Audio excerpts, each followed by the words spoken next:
cartoons. Enter if you dare.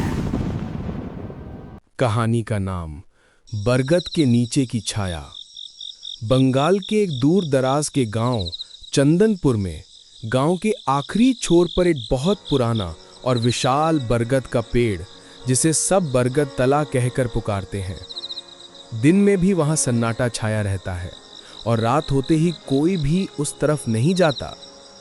कहते हैं कई साल पहले उस पेड़ के नीचे एक औरत ने आत्महत्या कर ली थी और उसकी आत्मा आज भी वहीं भटकती है।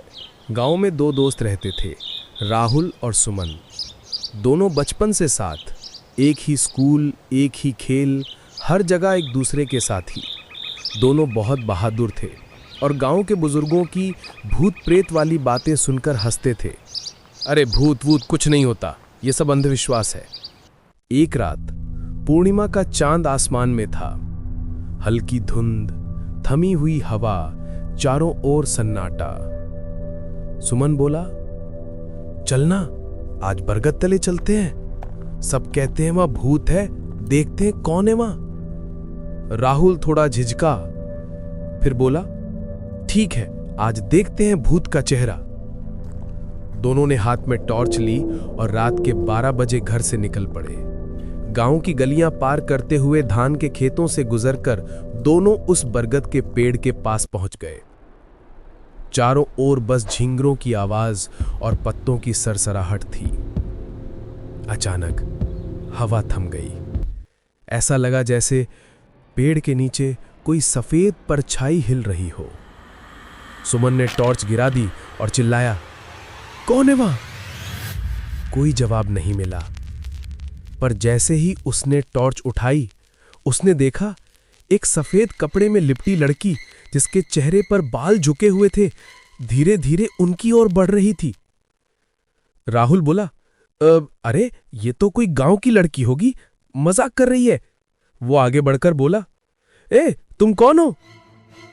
लेकिन वाक्य पूरा होने से पहले ही लड़की ने चेहरा उठाया। उसकी आंखें लाल थीं जैसे दो गहरी खाई और उसका मुंह एक चीख में खुल गया। क्यों आए तुम मेरी जगह पर? सुमन पीछे गिर पड़ा और राहुल जैसे जम गया, शरीर हिल नहीं रहा था। लड़की ने राहुल की ओर हाथ बढ़ाया और धीरे से फुसफुसाई, मेरी जगह कोई नहीं ले सकता। फिर एक तेज रोशनी की चमक, एक जोरदार हवा का झोंका और सब कुछ शांत हो गया। सुबह जब गांव वाले पहुंचे तो उन्होंने देखा सुमन बेहोश पड़ा है और उसके पास राहुल की लाश। राहुल की आंखें खुली थीं और होठों पर एक हल्की मुस्कान। जब सुमन को होश आया तो उसने कहा, मैंने सब देखा, वो लड़की वो राहुल को ले गई। लेकिन किसी ने विश्वास नहीं किया। सब बोले शायद डर के मारे राहुल को हार्ट अटैक आया होगा। पर उस दिन के बाद हर रात बरगद के नीचे एक छाया दिखती है। अगर कोई पास जाता है तो सुनाई देता है दो लड़कों की हंसी और फिर एक लंगी ठंडी सांस।